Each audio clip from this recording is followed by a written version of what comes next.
Bonsoir à tous. L'image de l'année sous vos yeux. Le président Alpha Condé et l'honorable Cellou Dalein Diallo se sont enfin rencontrés. L'entretien a porté sur le chronogramme électoral et la stabilité sociale.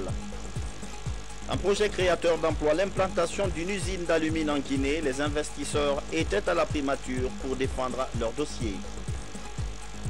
Les habitudes dans la vie dure à Dubreka, l'installation de l'école nationale d'administration se heurte à des rétentions sur le terrain. Il s'agit de construction anarchique. Voilà pour les titres. Ce n'est pas simplement pour vous mettre l'eau à la bouche, mais cette rencontre était très attendue. Ce matin, le président Alpha Condé s'est entretenu avec l'honorable Cellou Dalein Diallo. Ce n'est pas une grande première, mais cette rencontre-ci a une saveur toute particulière. La Guinée est en marche vers la réconciliation nationale. En tout cas, il a été question du calendrier électoral et de stabilité sociale. Qu'est-ce que les deux hommes se sont réellement dit? Abdelkarim Condé. Le chef de file de l'opposition, président de l'Union des forces démocratiques de Guinée, Elhadji Cellou Dalein Diallo, a été reçu aujourd'hui par le président de la République au palais Sékou Toureya.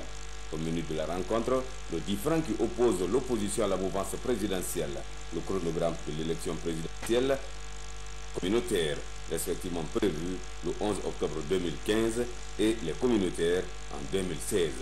Après le premier rendez-vous raté vendredi 8 mai 2015, Elhadji Cellou Dalein Diallo a expliqué au président de la République les raisons des manifestations de l'opposition. Le président de la République m'avait fait adresser une invitation pour le rencontrer,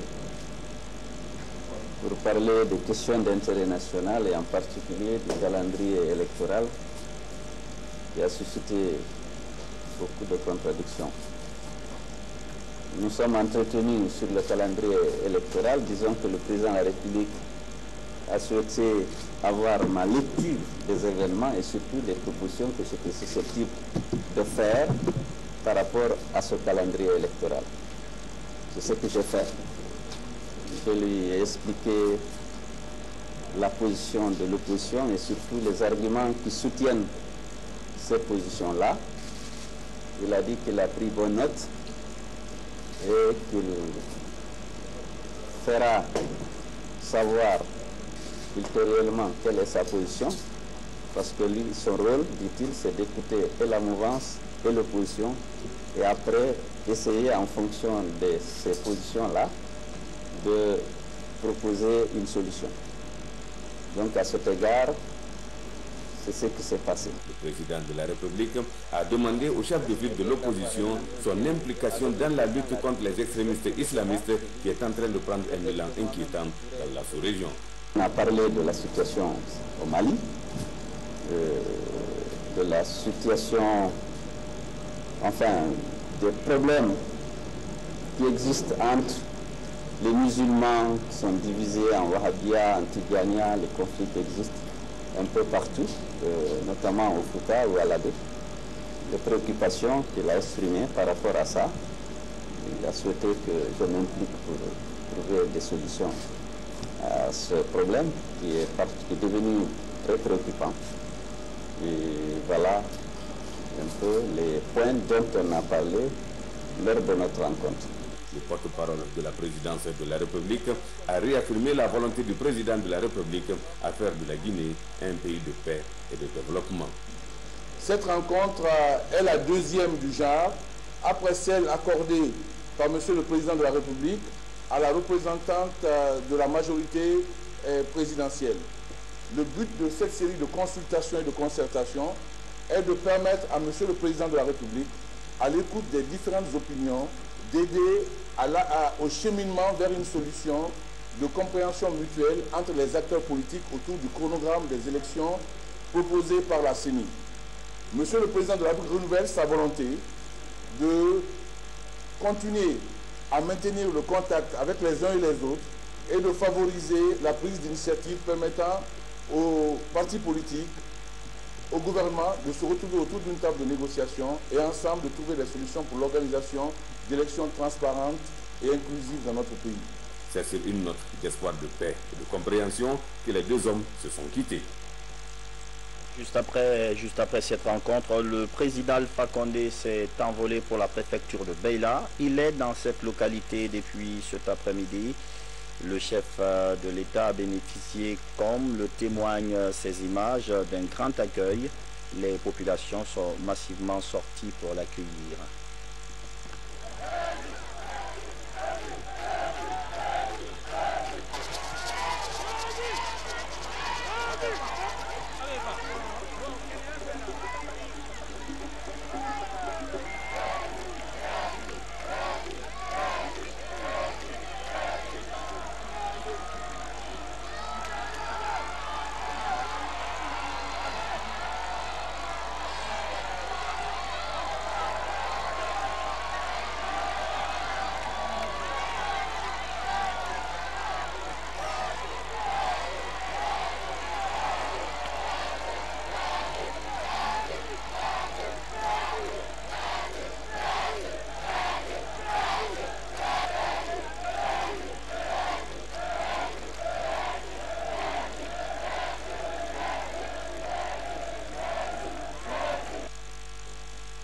Un accueil chaleureux. La Fédération internationale des ligues des droits de l'homme a été reçue hier en audience par le président de l'Assemblée nationale, une délégation donc de cette fédération.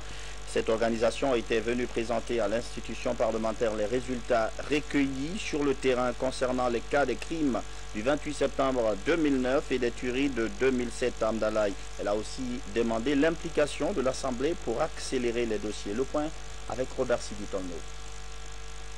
La Fédération internationale des ligues des droits de l'homme à nouveau à l'Assemblée nationale. Cette fois, il était question pour la FIDH d'exposer à l'institution parlementaire les différents résultats recueillis sur le terrain concernant les crimes perpétrés dans le pays. Le cas de la répression du 28 septembre 2009 au stade du même nom a été largement échangé, mais aussi le dossier des tueries de 2007 à Amdalaï. Notre mission consistait d'abord à faire le point sur le déroulement de la justice et en particulier sur l'affaire du 28 septembre 2009 et sur l'affaire de Amdalaï. Pour cela, nous lui avons fait part du choc ressenti par les victimes du massacre du 28 septembre 2009. Ces victimes qui ont été traumatisées par la déclaration de Dadis Camara à la présidence de la République. Bien évidemment, si ces victimes admettent le fait que Dadis Camara est un citoyen guinéen qui peut présenter sa candidature, il est évident aussi que c'est leur dignité qui est touchée. Autre préoccupation de la FIDH, celle de voir la Guinée organiser des élections libres, transparentes, mais surtout apaisées. Nous sommes à la veille d'échéances électorales extrêmement importantes en Guinée. Et nous avons attiré l'attention du président de l'Assemblée sur l'importance que ces élections se déroulent dans un climat apaisé et avec des élections transparentes. La lutte contre l'impunité préoccupe les autorités. Dans cette optique, l'Assemblée salue la démarche de la FIDH et entend œuvrer aux côtés de l'organisation pour le renforcement du tissu social. Bientôt une loi sur la gestion du maintien d'ordre. L'avant-projet est au cœur d'une rencontre à Kindia. Il s'agit de doter la Guinée d'un texte juridique réglementant la gestion démocratique des foules par les forces de sécurité, la gendarmerie nationale et la police. Le point avec adjudant Sekou Kamano.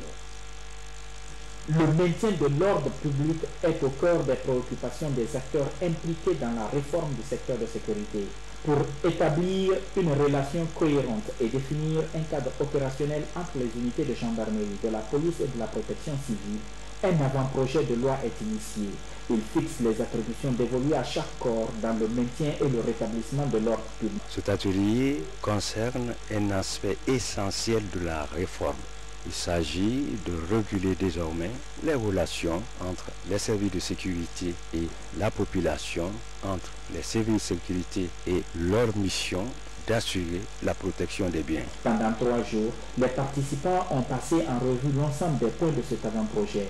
Une démarche qui répond à la vision de la réforme en cours. Nous voulons que soit, n'est-ce pas, un nouvel outil pour nos forces de sécurité pour une meilleure qualification, pour des actions plus précises, pour faire en sorte que l'ambition du chef de l'État de doter de la Guinée des forces de sécurité républicaines, que cet engagement soit respecté. Nous avons grand espoir qu'une fois cette loi adoptée, le pays va encore rimer son engagement par rapport au respect des droits de l'homme, non seulement sur le plan interne, mais également tenant compte des engagements du pays sur le plan régional et international. Cet avant-projet de loi est une première en Guinée. Dans les jours à venir, il va être soumis au gouvernement avant son adoption par l'Assemblée nationale. Kindia toujours pour parler d'un atelier de validation du Code de la justice militaire. La cérémonie permet de mettre en œuvre un plan d'action de réforme des forces de défense. Il s'agit pour la justice militaire notamment de veiller à l'application de la loi au sein des agents. Nous en parlons demain dans nos éditions d'information.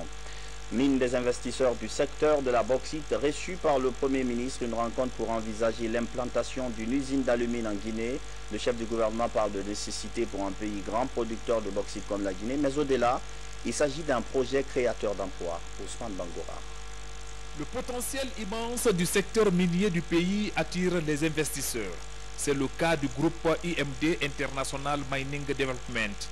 Le chargé des fonds de la société minière Iborn de l'Australie a tenu à expliquer au Premier ministre la nécessité d'implanter le projet de bauxite d'alumine en Guinée. Ce projet existe depuis quelques années. Nous avons déjà des ressources bauxitiques de l'ordre de 400 millions de tonnes et nous comptons sur l'appui du gouvernement pour la mise en œuvre rapide de ce projet, notamment en ce qui concerne les problèmes de mutualisation pour le transport du chemin de fer et les problèmes pour l'expédition de la bauxite à partir du port de Conakry.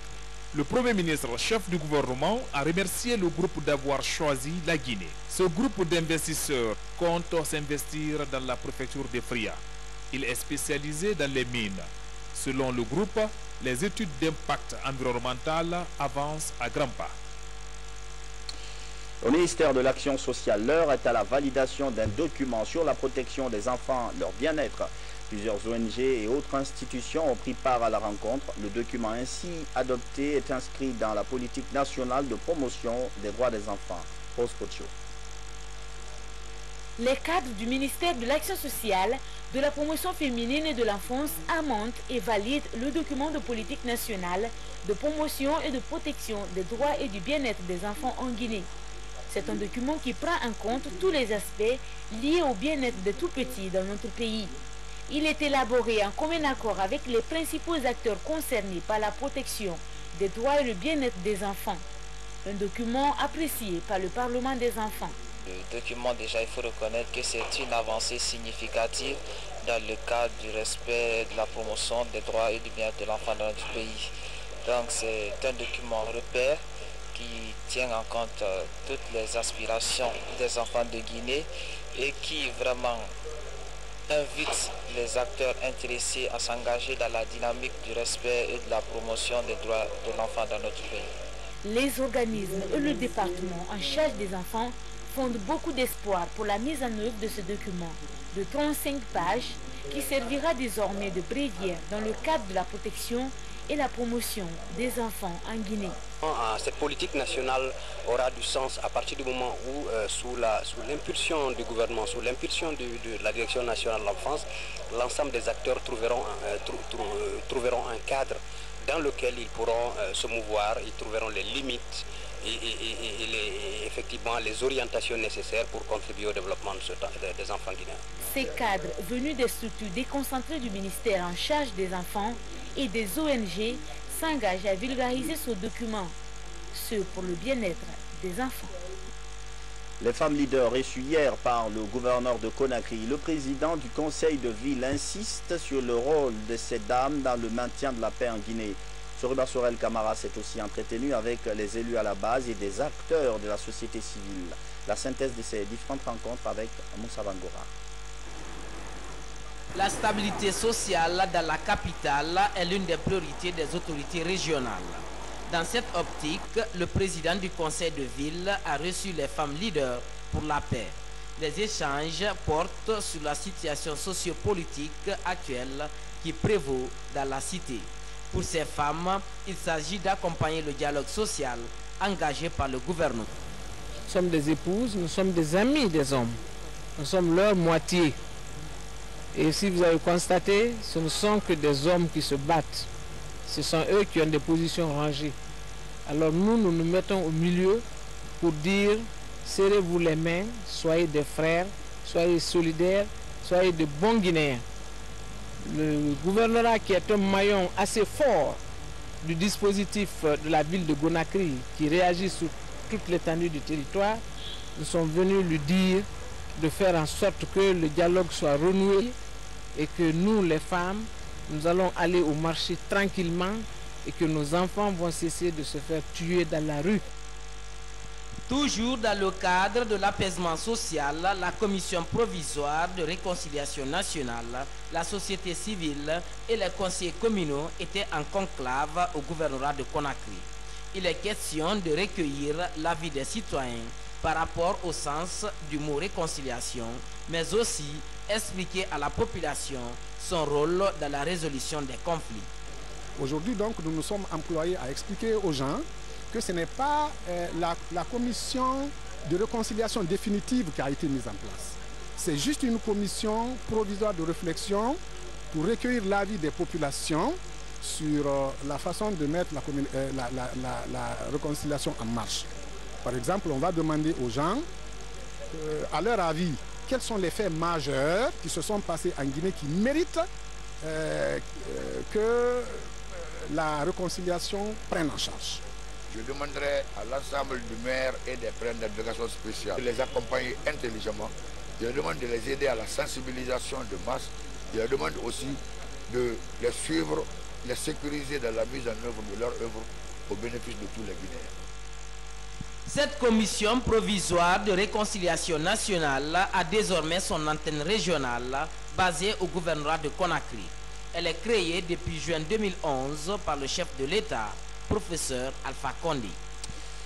Toutes ces rencontres, c'était hier. Ce matin, le gouverneur a eu une autre rencontre pour discuter cette fois-ci de la nouvelle stratégie d'assainissement de la ville de Conakry. Stratégie basée sur la gestion des déchets par le partenaire Guiaco. Nous y reviendrons. Le mois de Ramadan, c'est très bientôt une période marquée souvent par la hausse du prix des denrées de grande consommation, exemptée peut-être cette année le sucre. Une société de commerce vient d'annoncer l'existence d'une grande quantité de sucre bon prix. Alassane Diogoba. Du sucre à gogo dans 3 magasins de stock visités en prélude au mois de carême musulman. Cette commande est une manière pour Hamana d'accompagner le gouvernement dans la sécurité alimentaire. De sucre en poutre.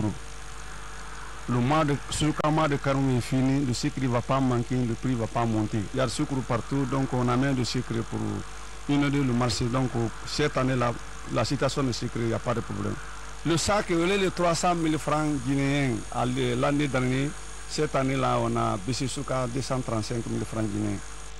Après avoir visité un de ces magasins de stock, le ministre du Commerce n'a pas manqué d'exprimer ses sentiments de satisfaction suite à cette disponibilité du sucre sur le marché en quantité suffisante. Et si nous faisons la proportion avec les 175 000 tonnes de consommation annuelle en sucre de l'ensemble de la population guinéenne, nous pouvons dire clairement que la population doit être rassurée. Il n'y aura pas de manque, il n'y aura pas de problème de pénurie cette fois-ci en matière de sucre. Il y a suffisamment de stock sur le territoire national et ça prouve à suffisance que les opérateurs économiques ont compris la politique du chef de l'État, le professeur Alpha Condé, et qui fait en sorte que les facilités soient mises en place et toutes les conditions nécessaires et utiles pour permettre à nos opérateurs économiques de participer à l'approvisionnement des marchés au niveau de notre pays. Et je ne peux pas quitter ici sans appeler les autres opérateurs économiques, de toutes denrées confondues, de suivre l'exemple de cet opérateur, de faire en sorte que cette fois-ci encore, la deuxième année consécutive, que les prix des denrées alimentaires vraiment ne varient pas, si pourquoi pas aller à la baisse comme l'année passée. En Guinée, la consommation totale annuelle du pays en sucre est donc estimée à 175 000 tonnes. Et la société Amana s'engage à satisfaire tous ses besoins en vue d'assurer la sécurité alimentaire dans ce domaine. À la une de l'actualité, encore le coup d'envoi des travaux de construction de l'ENA, École nationale d'administration, un domaine de 6 hectares à Kenindé dans Dubreka, mais une préoccupation majeure, les constructions anarchiques des citoyens, ce qui pourrait rallonger le délai de construction initialement prévu de 8 mois. Terna Kamisoko. Au pied du mont Kakulima sera bâti à Kenindé dans Dubreka l'école nationale d'administration de Guinée. C'est un site de 6 hectares réservé pour la réalisation du projet. Le domaine est aujourd'hui fortement agressé par des constructions anarchiques. La situation est prise au sérieux par les autorités, d'où le début des travaux de construction du mur de sécurité du site. Nous avons eu un budget de plus de 4 milliards du gouvernement guinéen et qui va nous permettre de construire ce mur de sécurité et ça permet la sécurisation du site. Ensuite, avec les partenaires financiers et techniques, nous sommes en négociation avec des Espagnols, et les Canadiens et les Anglais pour les études architecturales.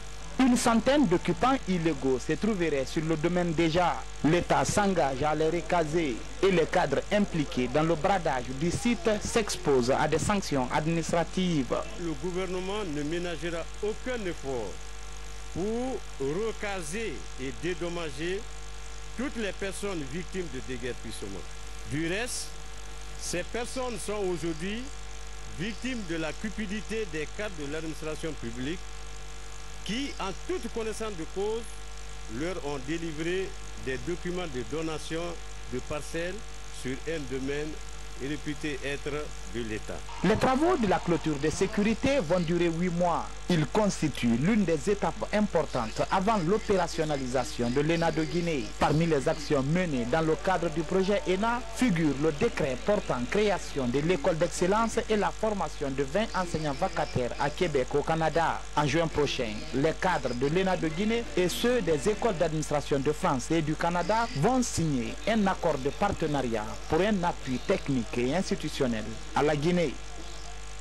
3 bibliothèques pour l'intérieur du pays. La toute première action du nouveau ministre de la Culture, c'est du concret. Le geste vise à doter les localités bénéficiaires d'espaces de lecture publique, une façon de pousser les jeunes surtout vers la lecture. Ça, marathon. Des tables, chaises, présentoirs et autres mobiliers, c'est le don du département de la culture à 3 bibliothèques de lecture publique. Les préfectures de Fria, Guékédou et Zérékoré sont les principales bénéficiaires. Le geste vise à mieux équiper ces bibliothèques en vue d'accroître le taux de fréquentation des lecteurs. Nous allons poursuivre cet effort de renforcement de capacité des bibliothèques. Non seulement il faut accroître le nombre de bibliothèques à l'intérieur du pays, il faut créer des bibliothèques partout, même des points de lecture dans les quartiers, pour que le livre soit proche, n'est-ce pas, des lecteurs, qu'ils soient étudiants, élèves ou adultes, pour que les gens ne fournissent pas assez d'efforts pour aller prendre un livre et le lire. C'est une préoccupation au niveau du ministère de la Culture et j'espère que nous le ferons dans les semaines ou dans les mois à venir pour qu'il y ait beaucoup plus de bibliothèques et que les bibliothèques qui existent puissent être renforcées pour leur fonctionnement mais pour leur équipement aussi. Depuis 3 mois, 20 bibliothécaires ont été familiarisés aux techniques de gestion de manuels de lecture. En recevant ces équipements, les récipiendaires sont galvanisés. Je ressens un sentiment de joie et c'est l'occasion pour moi de remercier et au nom du préfet de Guékédou, le ministère de la Culture, notre direction générale et le gouvernement du professeur Alpha Condé pour ce geste moyenime qui nous va droit au cœur. Nous leur rassurons que le matériel que nous venons de recevoir sera utilisé à bon escient pour le développement culturel de Guékédou. La direction générale des centres de lecture publique et d'animation culturelle compte aujourd'hui 31 bibliothèques et 10 centres de lecture et d'animation culturelle à travers le pays. Faire de la Guinée la capitale du livre d'ici 2017 est l'objectif fondamental du département de la culture. Culture encore, le comité Miss Guinée États-Unis s'implique dans la lutte contre Ebola. Hier, la deuxième dauphine 2015 a présenté son projet à la presse. Elle entend accompagner des enfants directement ou indirectement touchés par la maladie. Kiana Ousmane Diallo. À 21 ans, Fatoumata Diallo est la deuxième dauphine de Miss Guinée États-Unis. Face à la presse, elle représente le comité Miss Guinée USA. C'est son deuxième séjour dans son pays natal après l'avoir quitté à l'âge de 11 ans. En cette période de crise sanitaire, elle met sa couronne au service de la lutte contre Ebola, porteuse d'un projet d'aide aux enfants victimes de la maladie et orphelins d'Ebola. On peut faire de mettre ces enfants dans les orphelinats ou prendre les mettre dans les maisons. Donc, mais notre vision est de continuer et aussi on a besoin d'aide. Un appel qui commence à être entendu. Dans sa démarche, elle bénéficie du soutien de l'Association des jeunes pour l'éducation et la culture. Nous avons trouvé en cette initiative une idée de solidarité, de volonté et d'espoir. Et nous appelons tout le monde de venir avec nous pour que cela puisse être effectif. Ce point de presse constitue le début d'une série d'activités que compte mener le comité Miss Guinée États-Unis. On va se mettre à la tâche, on va aller faire des rencontres officielles avec les bailleurs, ainsi les ministres, les départements et autres, et les sociétés téléphoniques, ainsi de suite. On va aller voir la coordination lutte contre Ebola. Après la coordination, on va aller voir l'UNICEF et PAM. Après ceci, le jeudi, à partir de 10 h, nous allons nous rendre au terrain pour faire des dons aux enfants. Les enfants qui bénéficieront de l'appui de la deuxième dauphine Miss Guinée États-Unis sont déjà ciblés. On estime à plus de 4000 le nombre d'enfants orphelins d'Ebola en Guinée. Le cinéaste ghanéen John Dumelo revient à Conakry. Il est arrivé ce mercredi à l'aéroport de Conakry. Il a été accueilli par Sefan et les organisatrices sous le concept Nollywood Night Show. Dumelo, que vous voyez à l'antenne, rencontrera Sefan, les professionnels du cinéma et les autorités. Ce sera le vendredi. Page noire, pour finir avec cette édition, Mamadou Alpha Diallo n'est plus. Il était de la première vague de réalisateurs de la RTG. C'est lui à l'antenne en image. Il est décédé des suites de maladies. Son inhumation est prévue demain à 14 h au quartier Sangoya. Il est donc, vous l'avez vu tout à l'heure en image, la dernière réalisation qu'il a eue, c'était à partir de notre quart de reportage TV. C'est la fin de cette édition d'information. Paix à l'âme de notre confrère Mamadou Alpha Diallo. Merci de nous avoir suivis. Bonsoir.